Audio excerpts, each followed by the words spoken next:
Hello students, कैसे हो बच्चों। My self Wadia sir, physics mentor from motion foundation. बेटा जैसा कि लास्ट क्लास में हमने कुछ पीवाईक्यू डिस्कस किए थे ओलंपियाड्स के, उसी सेशन को अपन आगे कंटिन्यू करते हैं। एक और आपके लिए बहुत इंटरेस्टिंग सेशन जिसमें हम डिस्कस करने वाले हैं बच्चा एनएसओ, आईओएस और एनएसटीएससी के पीवाईक्यूज। जानते हैं किस तरह के क्वेश्चन इस पेपर में आते हैं। लास्ट सेशन में हमने एनएसटीएससी के बारे में बात किया था, उसके कुछ क्वेश्चंस अपन ने डिस्कस किए थे। आज उसी को हम आगे कंटिन्यू करते हैं। ठीक है, क्या आप रेडी हैं बच्चों? आई होप आप इस सेशन के लिए रेडी होंगे। बहुत अच्छे क्वेश्चन मैं आपके लिए लेकर आया हूं, ये बताने के लिए कि ओलंपियाड्स में जो हमारे क्वेश्चन आते हैं फिजिक्स के, वो किस तरह के आते हैं, क्या उनका लेवल होता है इजी, मॉडरेट या टफ। हम उसको थोड़ा सा एनालाइज भी करते हुए चलेंगे। कुछ अच्छे क्वेश्चन मैंने आपके लिए सेलेक्ट किए हैं, तो ज़्यादा टाइम वेस्ट ना करते हुए आपको लेकर चलता हूँ सीधा क्वेश्चन पे। स्क्रीन पोज करके ट्राई करने की कोशिश करें, देखते हैं आप कर पाते हैं या नहीं। बाकी मैं हूँ ही सही आपके लिए। चलिए सबसे पहले अपन फर्स्ट क्वेश्चन पे चलते हैं। ये रहा आपके सामने फर्स्ट क्वेश्चन, आपके सामने ऑप्टिक्स से है। ठीक है, लाइट चैप्टर से, क्लास 10th के लिए। चलिए सबसे पहला क्वेश्चन हमसे कहा गया है, figure shows a ray of light P striking a mirror AB. The mirror AB and mirror CD make an angle of 120 degree and the angle of reflection. You have to find angle of reflection in this question. देखो यहाँ पर हो क्या रहा है, ये हमारे पास एक लाइट है जो इंसिडेंट हुई है। कितने एंगल पर इंसिडेंट हुई है? ये 20 एंगल पर इंसिडेंट हुई है। तो यहाँ से ये लाइट कुछ इस तरह से रिफ्लेक्ट होगी। रूल के अकॉर्डिंग हमारा नॉर्मल जो है वो कुछ इस तरह से बनेगा। ठीक है, जितने एंगल पर लाइट रे इंसिडेंट हुई है, अगर ये 20 है तो ये वाला एंगल कितना बन जाएगा मेरे पास? ऑब्वियस ही बात है, ये पूरा एंगल हमारा 90 होता है। क्लियर बात है भाई। हमारे पास, इसको आप ऐसे समझो, ये मिरर है हमारे पास, दो पार्ट में आप इस प्रॉब्लम को एनालाइज करो। ये हमारे पास रे इस तरह से आ रही है, ये हमारा नॉर्मल है, ये वैल्यू हमें 20 डिग्री दे रखी है, तो ये बची हुई वैल्यू कितनी हो गई? 70 हो गई। 70 और 20 90 हो गया। अब अगर ये रे इस मिरर से स्ट्राइक होके जा रही है तो जाहिर सी बात है ये एंगल हमारा 70 बनेगा रूल के अकॉर्डिंग, क्योंकि जितने एंगल पर लाइट रे इंसिडेंट हुई है उतने एंगल पर रिफ्लेक्ट भी होगी।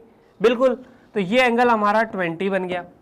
तो इस मिरर से ये जो रे गई है ये 20 पर गई है। अब देखो यहाँ पर मैं इस वाले पोर्शन को थोड़ा सा जूम कर रहा हूँ। यहाँ पर ये आपका एक मिरर है A और B, ये हमारा दूसरा मिरर है C और D। ठीक है, ये हमारी रे आ रही थी कुछ इस तरह से, ये एंगल हमें दे रखा था 20, ये एंगल हमें दे रखा है 120। इस वाले पोर्शन को मैंने थोड़ा सा जूम किया है क्योंकि वहाँ पर जगह कम है अपने पास। 20, 18, ये 120, ये 20 है, तो ये वैल्यू हमारे पास कितनी बच जाएगी? तो हम कहेंगे सर 180 माइनस 120, और ये 20 हम और ऐड कर लेंगे, दैट इज 20। तो 180 माइनस 140, तो वैल्यू हमारे पास कितनी बच गई है? 40 वैल्यू हमारे पास बच जाएगी। कहने का मतलब ये वाली वैल्यू हमारे पास कितनी आ गई बच्चा? 40 आ गई। अब हम सेकंड मिरर की बात कर रहे हैं, सी डी मिरर। ये हमारा सी डी मिरर रहा, सी और डी मिरर। इसमें ये रे हमारी कुछ इस तरह से आ रही थी। कितने एंगल पर आ रही थी? 40 एंगल पर। ये हमारा नॉर्मल, तो ये वैल्यू कितनी बची? 50। तो इधर भी कितने पे जाएगी? 50 पे। एंगल ऑफ रिफ्लेक्शन हमारा कितना आया? 50। दो पार्ट में मैंने इसको सॉल्व किया है। देखो, पहले हमने इस मिरर को लिया, ठीक है, फिर हमने इसके बीच वाले पोर्शन को कंसिडर किया, 120 वाले को, जिसको हमने यहाँ ड्रॉ किया। थर्ड केस में हमने इस सेकंड वाला मिरर लिया। तो रूल के अकॉर्डिंग हमारी रे जो है वो कुछ इस तरफ जाएगी। तो ये वैल्यू हमारी नॉर्मल के साथ जो बनेगी दैट इज 50 डिग्री। अच्छा क्वेश्चन है। मैं जो क्वेश्चन लेकर आया हूँ बच्चों, सारे सेलेक्टेड क्वेश्चन लेकर आया हूँ, बहुत प्यारे क्वेश्चन लेकर आया हूँ। एक बार स्क्रीन पोस्ट करके ट्राई जरूर करना कि आप कर सकते हो या नहीं, तभी तो पता लगेगा। चलिए नेक्स्ट क्वेश्चन की तरफ बढ़ते हैं हम। नेक्स्ट क्वेश्चन आपके पास ये रहा बेटा, ये भी बहुत अच्छा क्वेश्चन मैं इसको कहूँगा। एनएसओ का क्वेश्चन है। कौन सी ईयर का? 2010 का ये क्वेश्चन है। मेरे अकॉर्डिंग बहुत अच्छा क्वेश्चन मैं इसको बोलूँगा। हालांकि इस क्वेश्चन में बहुत सा बच्चा क्या करता है, कन्फ्यूज हो जाता है, नए नए मैथोडोलॉजी ढूंढ लेता है क्वेश्चन को सॉल्व करने के। ऐसा कुछ इसमें नहीं था। इसमें आप ऑप्शन एलिमिनेशन को यूज करेंगे। कैसे करेंगे? देखो, क्वेश्चन हमसे कहा गया 2 plane mirrors are placed parallel to each other. तो हमने कहा कि हमने 2 प्लेन मिरर जो है वो एक दूसरे के पैरेलल लगा दिए हैं। जैसा कि क्वेश्चन में कहा गया है, और कहा गया है कि इनके बीच का सेपरेशन जो है वो L है। ठीक है, दो पैरेलल में मिरर रखे हुए हैं, सेपरेशन L है, ऐसा क्वेश्चन में कहा गया है। A point object is place between them at a distance L/3, तो यहां से L/3 पे हमारा ऑब्जेक्ट रखा हुआ है, तो ये अगर L/3 है तो ये वाली वैल्यू हमारी 2L/3 हो जाएगी। होगी कि नहीं होगी? अब आप सोच के देखो एक बार, आपसे पूछा गया है both mirrors founts multiple images. अब ये चीज हमें याद रखनी होगी कि जब दो मिरर पैरेलल रखे होते हैं तो इनसे इनफाइनाइट इमेजेस बन सकती हैं। ठीक है, इनफाइनाइट नंबर ऑफ इमेजेस ये बना सकते हैं। ठीक है, सेम वैसा ही केस जैसे कि हम ट्रायल रूम में देखते हैं, एक मिरर इस वॉल पे लगा, एक मिरर इस वॉल पे लगा हुआ है, आप बीच में खड़े हुए हो, तो इस साइड भी बहुत सारी इमेजेस दिखेंगी, इस साइड भी बहुत सारी इमेजेस दिखेंगी। सेम वही सिचुएशन है यहाँ पे। आपसे पूछा है डिस्टेंस नहीं हो सकती, कौन सी डिस्टेंस इन तीनों चारों ऑप्शन में से पॉसिबल नहीं है, ये आपसे पूछा है। चलिए देख लेते हैं भाई, अगर ये हमारा ऑब्जेक्ट है तो इससे एक तो L/3 पर इमेज हमारी यहां बनेगी, तो इसे मैं O1 कह देता हूं L/3 पे। ऐसे ही 2L/3 पर एक इधर बन जाएगी O2। फिर ये जो ऑब्जेक्ट है वो इसके लिए इमेज का काम करेगा, इस तरह से कंटिन्यू, ऐसे ही ये जो ऑब्जेक्ट है ये इस तरफ इमेज का काम करता जाएगा। अब ध्यान देना, इसमें ऐसे बहुत सारी इमेजेस बनती जाएंगी, इनफाइनाइट इमेजेस बनेंगी। अब हमें सारी इमेजेस नहीं बनानी। बच्चा, जैसे मैंने बताया था, इसमें बच्चा अलग अलग मैथडोलॉजी ढूंढ लेता है सॉल्व करने की, नहीं करना। हमें करना क्या है, उसने क्या कहा L/3 और 2L/3, हमें इस पे ध्यान देना है। L/3 और 2L/3 और तीसरी वैल्यू है L, तीन वैल्यू हमारे लिए इंपॉर्टेंट है L/3। अब मुझे इतना ध्यान रखना है कि जितनी भी मल्टीपल्स होंगे वो L/3 के ही होंगे। ध्यान रखना 2L/3 पॉसिबल है, ये बन रही 2L/3 पे, 2L पर भी बन सकती है क्योंकि ये वैल्यू हमारी L है। ठीक है, तो यहां से यहां तक की वैल्यू अगर लूं तो L + L/3, इस तरह की बहुत सारी वैल्यू बन सकती है। 2L भी एक वैल्यू पॉसिबल है उसमें, तो 2L भी पॉसिबल है। पॉसिबल क्या नहीं है, तो ये 3L/2 पॉसिबल नहीं है, क्योंकि L/2 का कोई डिवीजन है ही नहीं। उसने पूछा है पॉसिबल क्या नहीं है, कैलकुलेशन नहीं करनी थी, L/2 इसमें करेक्ट आंसर हो जाएगा, यानी कि ये हमारा करेक्ट ऑप्शन हो जाएगा। सॉल्व नहीं करना था, इसमें इनफाइनाइट नंबर ऑफ इमेजेस जब बन रही हो तो हम सारी इमेजेस को बनाकर नहीं देखते, हमें सिर्फ इतना देखना होता है कि L/3 के टर्म्स में वैल्यू चलती है और L के टर्म्स में 2L बन सकती है, तो L/3 या L के टर्म्स में आप देख सकते हो। 3L भी पॉसिबल है, ठीक है। अच्छा, 2L के बाद 4L पॉसिबल है, 6L पॉसिबल है, आगे चलता जाएगा ऐसे यहाँ पर, लेकिन L/3 की टर्म्स में चलेगा। लेकिन यहाँ पर 3/2L था जो कि पॉसिबल नहीं है। अच्छा क्वेश्चन था, बच्चा इसको बहुत कंफ्यूज होता है इस क्वेश्चन में, सर इसका आंसर कैसे निकाले, इसमें तो बहुत सारी इमेजेस बनती हैं। ठीक है, नेक्स्ट क्वेश्चन आपके पास, जितने भी क्वेश्चन मैं आपके लिए लेकर आया हूं बच्चों, बहुत ही अच्छे क्वेश्चन लेकर आया हूं, सेलेक्ट करके क्वेश्चन लेकर आया हूं। भले ही आपको क्वेश्चन दिखने में इजी लग रहा होगा, यकीन ना हो तो ट्राई करके देख लो और फिर आंसर मैच करना, आपका आंसर सही था या नहीं था। ठीक है, क्वेश्चन नंबर आपके पास नेक्स्ट है, ये भी NSO 2010 का क्वेश्चन है।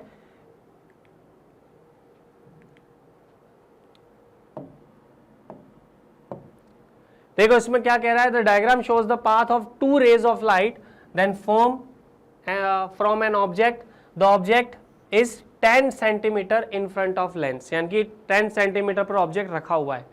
कंफ्यूजन क्या है वो समझो।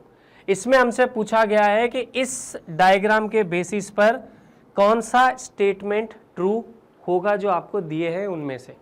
स्टेटमेंट वाले क्वेश्चन बहुत कंफ्यूजिंग करते हैं बच्चों को, बहुत कंफ्यूज करते हैं। देखो इसमें क्या कह रहा है, भाई ये वाली रेस सीधी जा रही है, इससे तो हमें कोई मतलब नहीं है क्योंकि ये तो हमारे ऑप्टिकल सेंटर से पास हो रही है। अब लेंस के बारे में बात करेंगे अपन बाद में, पहले हम समझते हैं कि डायग्राम क्या कह रहा है। जाहिर सी बात है, रूल के अकॉर्डिंग लाइट रे हमारी पैरेलल हो रही है। पैरेलल तभी होती है जब इंसिडेंट लाइट रे फोकस से पास हो, यस और नो। अगर लाइट रे फोकस से पास हो रही है तो इसका फोकस यहां कहीं होगा, इसका फोकस आगे कहीं होगा। ठीक है, आगे की तरफ इसका फोकस होगा। ठीक है, यानी कि 10 सेंटीमीटर से तो आगे होगा। मुझे इतना समझ में आ गया कि इसका फोकस 10 से तो ज्यादा होना चाहिए। तो दो ऑप्शन है मेरे पास, ग्रेटर देन 10 और ग्रेटर देन 10, बाकी ये दो ऑप्शन तो गलत हो गए। तो मुझे इतना समझ में आ गया कि हमारा f 10 से तो ज्यादा है। 10 से तो ज़्यादा है, क्योंकि हमारा फोकस जो है वो 10 से आगे जा रहा है, क्योंकि रेज हमारी फोकस से निकलनी चाहिए तब जाके पैरेलल होती है रूल के अकॉर्डिंग। सेकेंड हम बोलते हैं सर कन्वर्जिंग है कि डाइवर्जिंग है। कन्वर्जिंग इस वजह से हम कह पा रहे हैं इसको क्योंकि रेज जो हमारी क्रॉस हो रही है यहाँ पर, जैसे जनरली हमारा फोकस इस साइड हमें मिल रहा है, तो ये कन्वर्जिंग लेंस का एग्जाम्पल है। तो लेंस हमारा कन्वर्जिंग होगा, तो ये वाला ऑप्शन हमारा करेक्ट हो जाएगा। ठीक है, डाइवर्जिंग लेंस नहीं है। Diverging lens virtual image form करेगा, रियल नहीं करेगा। ठीक है, तो ये हमारा ऑप्शन था। इसमें इजी क्वेश्चन था, थोड़ा सा कंसेप्चुअल था, एफ का कंसेप्ट था इसमें, इसलिए उसने ऑप्शन भी वैसे ही दिए हुए थे। चलिए नेक्स्ट क्वेश्चन की ओर बढ़ते हैं। ये रहा हमारे पास next question, which of the following statement are correct regarding the scattering of light. Conceptual question है, कौन सा स्टेटमेंट ट्रू है, एनएसओ का क्वेश्चन है। ठीक है, आई थिंक ये 10 या 12 के आसपास आया हुआ क्वेश्चन है। Scattering is responsible for bluish appearance of sky, बिल्कुल करेक्ट स्टेटमेंट है। हमारे स्काई का कलर ब्लू दिखने के लिए हमारा कौन रिस्पॉन्सिबल है, स्कैटरिंग ऑफ लाइट। ठीक है, second, clouds having droplets of water scattered all the wavelengths almost equal so that they are generally white, ये भी करेक्ट स्टेटमेंट है, ये भी करेक्ट है। Advance sunrise and delayed sunset are due to atmospheric refraction, ये भी correct है। तो ऑप्शन हमारा डी हो जाएगा। कंसेप्चुअल क्वेश्चन था, इजी क्वेश्चन था, आई होप कर भी लिया होगा। चलिए नेक्स्ट क्वेश्चन पे हमारे पास चलते हैं। अगेन एनएसओ 10 और 12 के आसपास का है। A ray of light incident on hollow glass prism, ध्यान से देखना इस क्वेश्चन को। प्रिज्म पे लाइट अक्सर गिराते हो, प्रिज्म पर लाइट अक्सर गिराते हो, उसने होलो प्रिज्म बोला है, इसीलिए क्वेश्चन अच्छा है। ठीक है, ऐसे ही क्वेश्चन एनएसओ में आते हैं। ठीक है, होलो प्रिज्म है, जाहिर सी बात है लाइट यहां से एंटर करेगी, यहां पर डेविएट होगी क्योंकि मीडियम चेंज हुआ है थोड़ा सा, लेकिन ये होलो है मतलब थिकनेस बहुत कम है, इतनी बड़ी थिकनेस नहीं है, ग्लास स्लैब की तरह काम करेगा ये। ठीक है, फिर यहां से लाइट रे वापस सीधी हो जाएगी क्योंकि वापस एयर आ गई, यहां भी एयर थी, यहां भी एयर है, यहां भी एयर है। अरे होलो का मतलब यही तो हुआ यार। तो यहां से फिर डेविएशन होगा, फिर ये लाइट रे वापस ऐसे चली जाएगी, यानी कि जिस पाथ में ये लाइट रे आई थी, ध्यान देना, ये लाइट रे और ये लाइट रे आपस में पैरेलल रहेंगी, मतलब इंसिडेंट लाइट रे और एमर्जेंट रे आपस में पैरेलल रहेंगी। क्यों रहेंगी? क्योंकि डेविएशन होने के पीछे रेस्पॉन्सिबल कौन है, वो मीडियम जो प्रिज्म के अंदर भरा गया है। अब प्रिज्म के अंदर कोई मीडियम ही नहीं है तो डेविएशन होना ही नहीं है, तो डेविएशन तो होगा ही नहीं, कोई डेविएशन नहीं हो। डेविएशन का कारण है मीडियम, मीडियम ही नहीं है तो डेविएशन किस बात का। दूसरा होता है डिस्पर्जन। डिस्पर्जन का मतलब है व्हाइट लाइट अलग अलग कलर्स में स्कैटर्ड हो जाती है, यानी कि एंगुलर डिस्पर्जन, सीधे शब्दों में एंगुलर डिस्प्लेसमेंट। तो जब डेविएशन ही नहीं है तो एंगुलर डेविएशन भी नहीं आएगा, तो यहाँ पर हमारे पास हो जाएगा ना तो डेविएशन होगा ना ही डिस्पर्जन होगा। तो इस केस में क्योंकि खाली प्रिज्म है, अंदर से होलो है, अंदर भी एयर है बाहर भी एयर है, खोखला प्रिज्म है, ध्यान रखना। अच्छा क्वेश्चन था ये। नेक्स्ट क्वेश्चन हमारे सामने अब इलेक्ट्रिसिटी का क्वेश्चन है, एनएसओ 2017 का, ज़्यादा पुराना भी नहीं कह सकते, 17 का क्वेश्चन है। क्या कहा गया है, 5 कॉइल्स हैं, हर एक का रेजिस्टेंस सेम है, रेजिस्टेंस आपको सेम दिया हुआ है, तो हम इसको R मान लेते हैं, इसको भी R मान लेते हैं, ये भी R है, ये भी R है, ये भी R है। आपसे पूछा है P और Q के बीच में रिजल्टेंट आपको दे रखा है, यानी कि आपको R इक्विवेलेंट दे रखा है 1 ओम। ठीक है, आपसे पूछा है resistance of each coil, that means you have to find value of R। Screen pause करो, ट्राई जरूर करो, कर सकते हो, अच्छा क्वेश्चन है, ट्राई जरूर करना है, उसके बाद मैच करो आंसर सही आया कि गलत आया। देखो यहाँ पर 1, 2 और 3 ये तीनों पैरेलल में दिख रहे हैं, साफ साफ पैरेलल में दिख रहे हैं, तो सर इसको रिप्लेस किया जा सकता है कुछ इस तरह से, ये हमारा रिजल्टेंट कुछ इस तरह से बन जाएगा। सर ये R है, ये R है, 3 रेजिस्टेंस पैरेलल में है, R/3।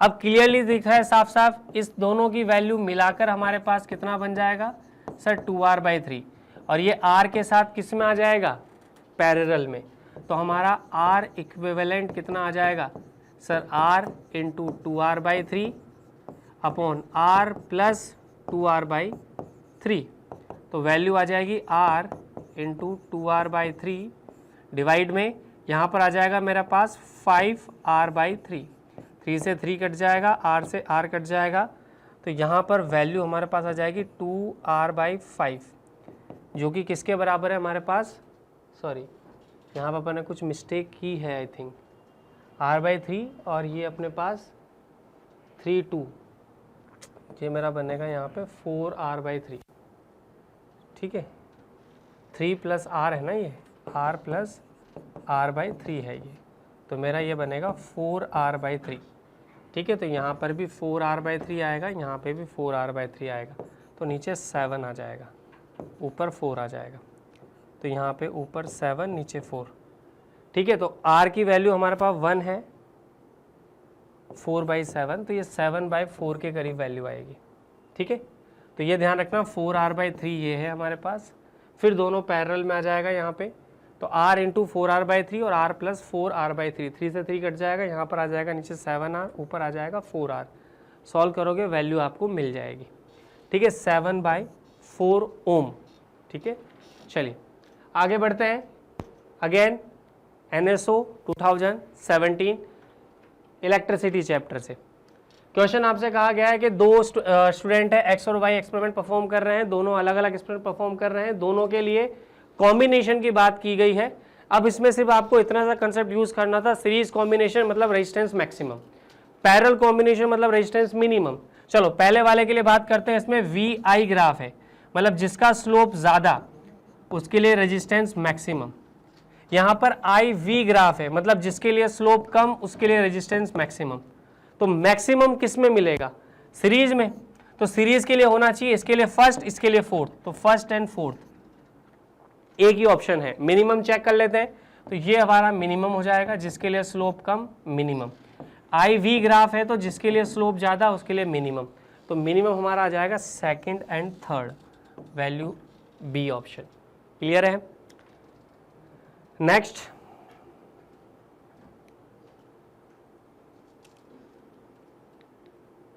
चलो नेक्स्ट हमारे पास है, अब हमारे पास आ गए NSTSC वाले। NSTSC का लेवल NSO थोड़ा सा लो होता है पर इजी लेवल होता है, ज़्यादा हार्ड नहीं कह सकते, मीडियम लेवल आप कह सकते हो। Eight which of the following positions the given mirror form virtual and erect image. Virtual and erect image, convex mirror हमेशा वर्चुअल बनाता है, प्लेन मिरर हमेशा वर्चुअल बनाता है, कॉनकेव मिरर भी वर्चुअल बनाता है अगर ऑब्जेक्ट हमारा P और F के बीच में है तो इसमें all of the above answer आ जाएगा। ठीक है, इजी क्वेश्चन था ये तो। इसके बाद नेक्स्ट है हमारे पास, a steady current flows out the plane of the paper, यानी कि हमारी करंट जो है वो पेपर से बाहर फ्लो हो रही है, यानी कि आउटवर्ड टू द बोर्ड। आप ऐसा समझो, इस बोर्ड को आप पेपर समझो, तो outward to the board current flow हो रही है। आपसे पूछिए direction of magnetic field lines, तो direction of magnetic right hand thumb rule, thumb बाहर की तरफ, तो हमारी कर्ल्ड फिंगर्स मैग्नेटिक फील्ड की डायरेक्शन को बताएंगी, तो ये हमारी डायरेक्शन होनी चाहिए कुछ इस तरह से। देखो यहाँ पर इस वाले में देखोगे आप, ए वाले में डायरेक्शन फुलफिल हो रही है, इसमें तो हो ही नहीं रही, इसमें तो डायरेक्शन अपोजिट है, तो ये तो पॉसिबल ही नहीं है। इसमें भी डायरेक्शन हमारी फ्लो हो रही है, बट इसमें क्या हो रहा है, गैप डिफरेंस आ रहा है। यहाँ पर देखो गैप में डिफरेंस आ रहा है, जो कि पॉसिबल नहीं है, यूनिफॉर्म मैग्नेटिक फील्ड होता है। ठीक है, इसमें भी है पर इसमें डायरेक्शन उल्टी दी हुई है अपने को। ठीक है, तो ये भी पॉसिबल नहीं है, तो ये हो जाएगा हमारा। क्लियर है? दो ऑप्शन दे रखे थे उसने सेम डायरेक्शन वाले, कंफ्यूज करने के लिए, इसीलिए अच्छा क्वेश्चन था ये, इसीलिए मेरा इस क्वेश्चन को सेलेक्ट करने के पीछे का मोटिव यही था। चलिए नेक्स्ट क्वेश्चन हमारे पास, two resistors are connected in parallel, current send to through the combination the current divides.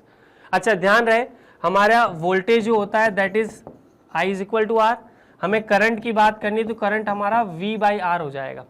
उसने कहा पैरेलल कॉम्बिनेशन मतलब वोल्टेज कांस्टेंट, पैरेलल कॉम्बिनेशन मतलब वोल्टेज कांस्टेंट, तो करंट हमारा इनवर्सली प्रोपोर्शनल हो जाएगा रेजिस्टेंस के, तो inversely proportional to resistance. Clear है? इजी क्वेश्चन था। इसके बाद अपन चलते हैं, एक और हमारा NSTSC का क्वेश्चन है, अच्छा क्वेश्चन है 2015 का, I think second last question है ये। ठीक है, आज के सेशन का। तो ये हमारे पास सर्किट दिया हुआ है, देखो यहाँ पर ये पॉइंट हमारा Q है, तो ये वाला पॉइंट भी हमारा Q बनेगा, इस पॉइंट को मैं X मान लेता हूँ। अब देखो मेरे पास कितने पॉइंट्स हैं टोटल, एक पॉइंट मेरे पास P हो गया, एक पॉइंट मेरे पास Q हो गया, एक पॉइंट मेरे पास X हो गया। P और X के बीच में 4 ओम कनेक्टेड है, तो ये मैंने P और X के बीच में 4 ओम कनेक्ट कर दिया। सर्किट को सिंप्लीफाई करने का तरीका है ये। X और Q के बीच में 4 ओम कनेक्टेड है, X और Q के बीच में 4 ओम कनेक्ट कर दिया। ये भी हमारा X और Q के बीच में कनेक्टेड है, तो ये X और Q के बीच में कनेक्टेड है, अगेन दिस इज 4 ओम। और ये हमारा P और Q के बीच में कनेक्टेड है, तो ये हमारा P और Q के बीच में कनेक्टेड हो गया 4 ओम। अब तो सॉल्व कर ही सकते हो यार, ये 4 ओम इनका कितना बन जाएगा सर 2 ओम, 2 और 4 6, तो हमारा R इक्विवेलेंट कितना आ जाएगा 6 इंटू 4 अपॉन 6 प्लस 4, तो 6 इंटू 4 24 डिवाइड बाई 10, तो वैल्यू आ जाएगी 2.4 ओम। ठीक है, 2 प्लस 4 6 हो गया, इसकी जगह लिख देता हूँ, एक ही तो लाइन बढ़ेगी अपने पास, तो ये 6 ओम और ये 4 ओम। अब आराम से दिख रहा है साफ साफ पैरेलल में, तो 6 इंटू 4 अपॉन 6 प्लस 4, तो 2.4 हमारा आंसर आ जाएगा। कहाँ रहा, ये रहा 2.4। क्लियर है, चलिए नेक्स्ट। ये भी हमारा NSTSC का है क्वेश्चन। देखो NSTSC में बता रहा हूँ क्वेश्चन कंफ्यूज करने के लिए वो आपको हर तरह से क्वेश्चन दे सकता है। आपको एक डायग्राम दिया हुआ है, पूछा गया है इसमें गलत क्या है, रॉन्ग बताना है आपको, इसमें क्या रॉन्ग है। अब उसने कहा है कि एक DC मोटर है भाई साहब, कौन सी मोटर है DC, और ध्यान दो DC मोटर है और सप्लाई दे रखी है AC है। सबसे बड़ी मिस्टेक ही यही है साहब, DC में तो फ्रिक्वेंसी होती ही नहीं है, आप तो फ्रिक्वेंसी दे रहे हो, तो फ्रिक्वेंसी दे रखी है मतलब सप्लाई दे रखी है AC, और बात कर रहा है DC मोटर की, तो एक ही कनेक्शन में मिस्टेक है, सप्लाई वोल्टेज गलत है, AC वोल्टेज दे रखी है सप्लाई में जो कि गलत है। आप DC मोटर की बात कर रहे हो, DC मोटर मतलब DC सप्लाई पे काम करे, और आपकी सप्लाई AC है जो दे रखी है, तो यही चीज़ देखने वाली थी। आगे एक और क्वेश्चन आपके पास, ये भी बिल्कुल बेसिक सा क्वेश्चन है, आपसे पूछा है, ग्राफ दिया हुआ है VI ग्राफ आपको, NSTSC 12 का क्वेश्चन है, कौन सा करेक्ट नहीं है, डिडक्शन का मतलब जो गलत है यहाँ पे। तो ओम्स लॉ को तो फॉलो नहीं कर रहा है, क्योंकि ओम्स लॉ में तो ग्राफ स्ट्रेट लाइन में आता है, तो ओम्स लॉ को तो फॉलो नहीं कर रहा। अच्छा रेजिस्टेंस, अब जाहिर सी बात है, ओम्स लॉ का कहना था कि रेजिस्टेंस कांस्टेंट रहता है, अब ये रेजिस्टेंस तो कांस्टेंट नहीं है यहाँ पे, मतलब जाहिर सी बात है या तो इंक्रीज हो रहा होगा या डिक्रीज हो रहा होगा। देख लेते हैं यहाँ पर स्लोप जो है हमारा वो इंक्रीज हो रहा है, दैट मीन्स रेजिस्टेंस इंक्रीज होगा यहाँ पे।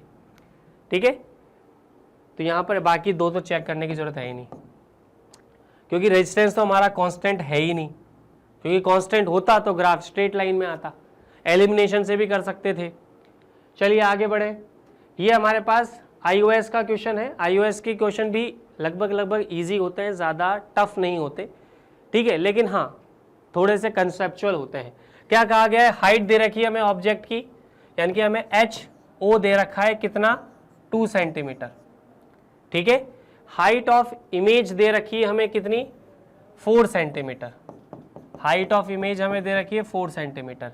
इसके साथ ही हमें और क्या दिया हुआ है sir, object is place at, तो हमें U भी दिया हुआ है कितना -10 सेंटीमीटर, V हमसे पूछा है, तो हम यहाँ पर कह सकते हैं sir M is equal to होता है -V/U और HI/HO, यही तो फॉर्मूला पढ़ाया था अपन ने, कंसेप्चुअल क्वेश्चन था बिल्कुल बेसिक सा। तो यहाँ से आप आराम से V निकाल सकते हो, तो V की वैल्यू मेरे पास आ जाएगी -HI/H0 इंटू U। चलो वैल्यू पुट करें यहाँ पर, HI यानी कि -4/2 इंटू U की वैल्यू हमारे पास कितनी आ जाएगी यहाँ पे। अच्छा यहाँ पर ध्यान रखना, एक को आपको नेगेटिव लेना पड़ेगा क्योंकि इमेज जो है वो इन्वर्टेड बनेगी, रियल है इसलिए, तो HI को यहाँ पर नेगेटिव लोगे और यहाँ पर U की वैल्यू हमारा -10 है, तो V की वैल्यू आ जाएगी -20 सेंटीमीटर। ठीक है, 20 सेंटीमीटर दिया है क्या, हाँ ये रहा -20 सेंटीमीटर। ये इकलौता फॉर्मूला था जो आपने पढ़ा होगा, मेरे अकॉर्डिंग मैं उसको बहुत इजी लेवल का क्वेश्चन कहूँगा। नेक्स्ट क्वेश्चन हमारे पास, I think this is the last question for this session. A man can not see object closer then 1 metre, यानी कि एक ऑब्जेक्ट, एक इमेज, मतलब एक पर्सन है वो 1 से 1 मीटर तक का क्लोजर ऑब्जेक्ट नहीं देख पा रहा है, तो आपसे पूछा है उसको चश्मा किस पावर का पहनना चाहिए या उसको किस पावर का चश्मा पहनना पड़ेगा। तो मेरे अकॉर्डिंग ऑब्जेक्ट जो हमारा होता है -25 सेंटीमीटर पर होना चाहिए, जो कि नॉर्मल पोजीशन होती है ऑब्जेक्ट नियर पॉइंट के लिए। वो कितना नहीं देख पा रहा, वो 1 मीटर नहीं देख पा रहा, मतलब मेरे अकॉर्डिंग -100 सेंटीमीटर।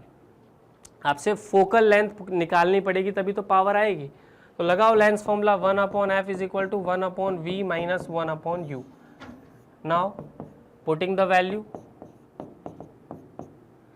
v की वैल्यू -100 और u की वैल्यू 25, एलशियम लेंगे 100 आएगा, ये आ जाएगा -1 और ये आ जाएगा +4, दैट इज़ 3/100। तो 1 F जो है मेरे पास दैट इज़ 100/3 सेंटीमीटर आ जाएगी। अब ये हमारे पास फोकल लेंथ है, या आप इसको इसी को 1/F को ही अगर यहाँ से मैं पावर निकालूं तो पावर मेरे पास क्या आ जाएगी, अगर सेंटीमीटर में दिया हुआ है तो 100/F करेंगे अपन, तो 100/100 × 3, तो पावर मेरे पास आ जाएगी +3 डायोप्टर, यानी कि उसके +3 नंबर का चश्मा लगेगा।